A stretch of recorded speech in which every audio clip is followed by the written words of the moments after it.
Back in January 2023, I was working as a regional courier for a small logistics outfit based out of Charleston, mostly hauling medical supplies to clinics in the more rural parts of West Virginia.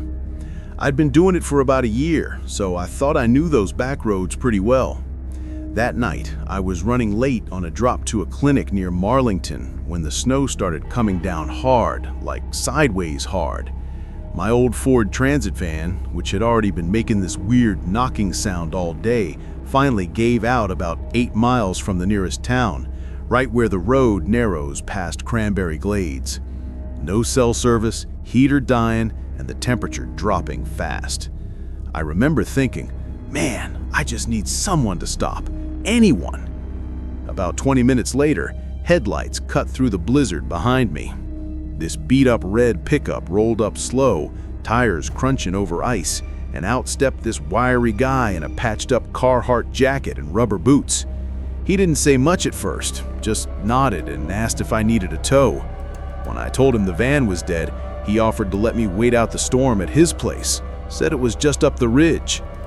Something about his voice felt off, too calm, like he'd done this before. But I was freezing, my fingers were numb, and honestly, I didn't have a choice. So I grabbed my duffel and followed him into the trees, snow swallowing the road behind us like it never existed. His cabin was smaller than I expected, low-slung, made of warped pine logs with a rusted wood stove pipe poking out the roof and no lights on inside. He fumbled with a heavy iron key to unlock the door, and when it creaked open, the smell hit me first. Wet wool, wood smoke, and something sour underneath, like old meat left in a cooler too long. He motioned me to sit by the stove, then went to stoke the fire without saying a word. That's when I noticed the shelves, lined with boots, gloves, even a couple of winter coats that definitely weren't his size. One had a faded UPS patch on the sleeve. My stomach dropped. I tried to play it cool, rubbing my hands near the flames, but my eyes kept darting to a stack of road maps on the table, all marked with red circles around remote stretches of Route 39 and 219. Then I saw the keys, hanging from a nail near the door, dozens of them, on mismatched key rings, truck stop lanyards, gas station loyalty cards, even a cracked photo of a smiling woman tucked behind one. I recognized the logo on a set of van keys, same model as mine, same company decal on the fob. My breath got shallow. I asked him, casual-like, "You help a lot of stranded folks out here?" He turned slowly, wiped his hands on his pants, and smiled, but it didn't reach his eyes. Only the ones who need it. And right then, the wind howled so loud it sounded like someone screaming through the trees. I knew I wasn't getting back to my van that night, and I wasn't sure I'd make it out of that cabin at all. I spent the next few hours pretending to warm up, but my mind was racing. Every time he moved, I tensed up like a rabbit. Around midnight, he went outside to check the generator, and I saw my chance. I crept to the back of the cabin where a grimy window looked out toward a shed half buried in snow. That's when I saw it. Truck tracks leading not to the road, but deeper into the woods, and something glinting under the snow near the shed door. A license plate, partially covered, but I could make out the state, West Virginia, and the last 3 digits matched a missing persons bulletin I'd seen pinned at a gas station weeks earlier. My hands shook so bad I nearly knocked over a jar of nails on the windowsill. I had to get out, now. I didn't wait for him to come back. I yanked open the front door, cold air slapped me like a warning, and bolted into the storm. Ran blind through knee-deep snow, branches whipping my face, heart hammering like it wanted out of my chest. I don't even remember how I found the road again, but I did. Made it to a ranger station 10 miles south by dawn, half frozen and babbling. Cops searched the cabin later that week. They found clothes, IDs, even a logbook with dates and vehicle descriptions, but no bodies and no sign of the man. He'd vanished. To this day, I still check my rearview mirror twice as often as I should, and I never take Route 39 in winter, not ever again. Story 2. I've been hiking alone in the Appalachians since college, but last February was different. I'd just gone through a rough breakup and needed to clear my head. So I drove up to the Allegheny National Forest with nothing but a backpack, a thermal sleeping bag, and my Garmin InReach Mini. The forecast said snow by evening, but I figured I could knock out the full 14-mile loop before it hit. Around 2 p.m., the wind picked up hard, and the sky turned this sickly gray, like someone had drained all the color out of it. That's when I spotted the old logging path, marked on my grandfather's hand-drawn map. It wasn't on any official trail guide, but it cut straight through to Bear Run Shelter. I thought, screw it, shortcut it is.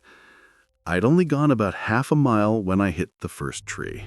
Not fallen naturally, this one was cleanly cut, right at the base, and dragged sideways across the path like a barricade. Weird, but maybe hunters clearing sight lines? Then I saw the second, and the third, each one placed just far enough apart that I had to climb over or duck under, slowing me down. My skin started prickling. That's when I reached for my InReach to ping my location, just in case, and found the battery compartment pried open. The lithium cell's gone. I hadn't touched it since lunch. I froze.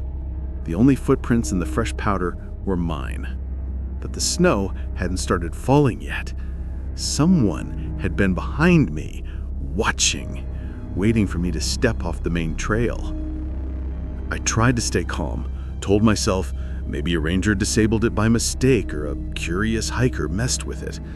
But then I noticed the twine, thin, dark green, strung between two saplings like a tripwire right at shin height. It wasn't hunting line. It was too precise, almost surgical.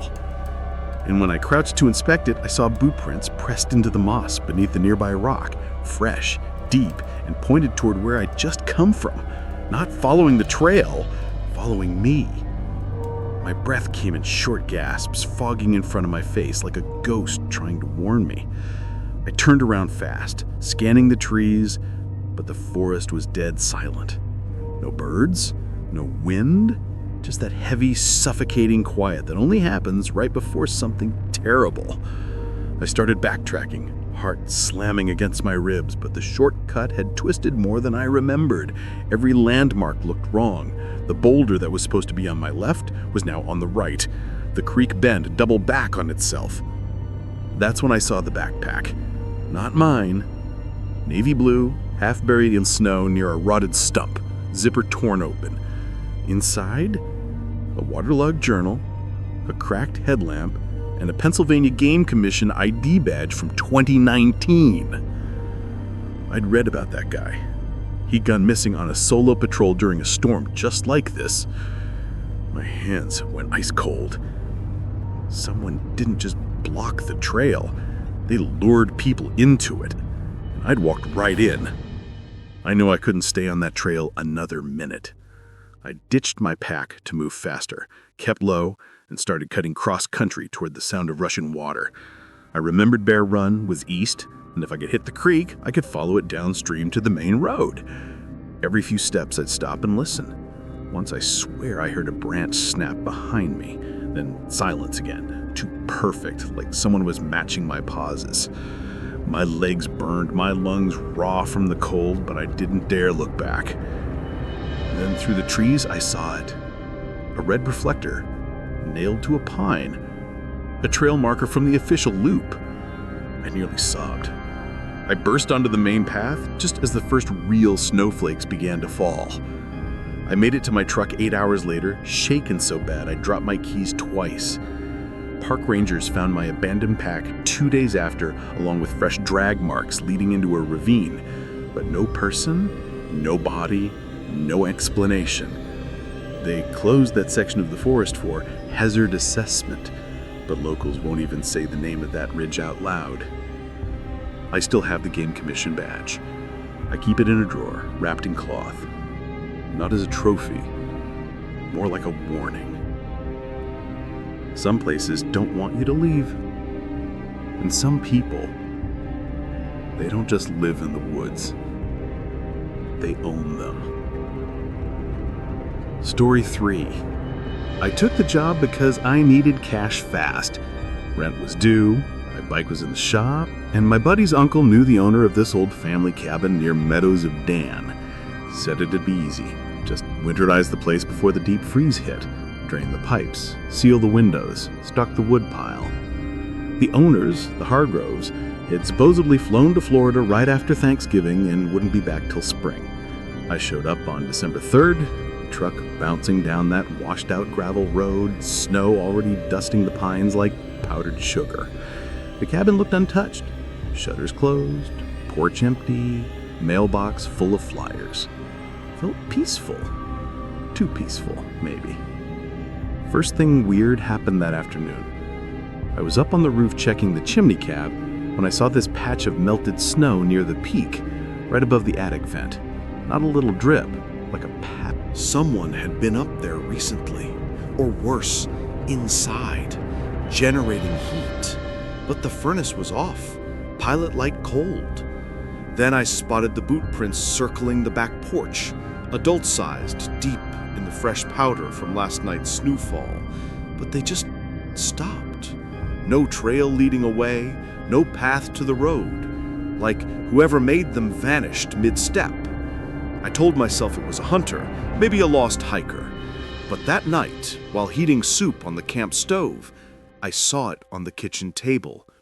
A crayon drawing of a stick figure family under a crooked sun.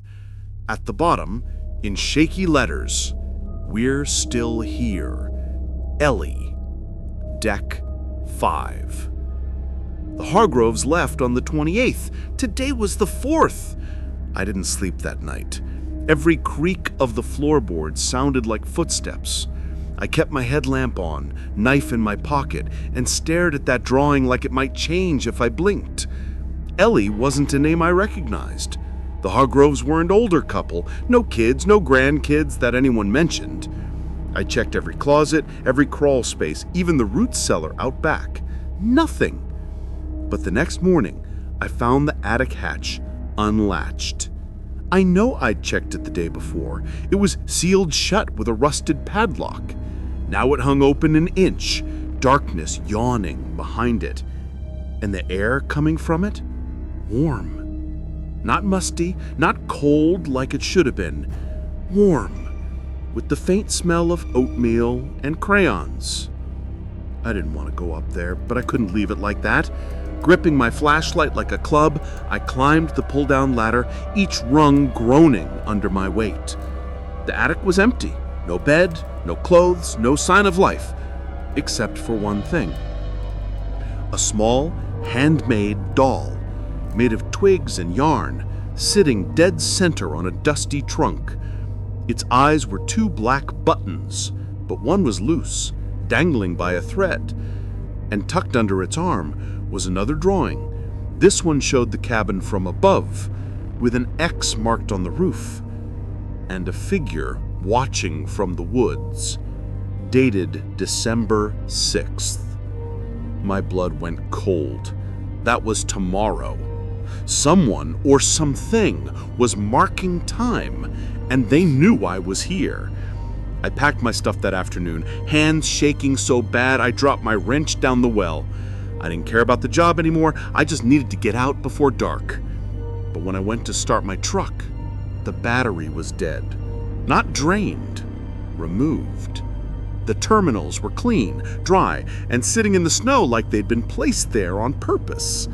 I ran back to the cabin, slammed the door shut, and barricaded it with the dining table. That's when I heard it. A soft tapping on the attic floor above me. Not random, rhythmic, like someone counting. 1, 2, 3, pause. 1, 2, 3. I held my breath.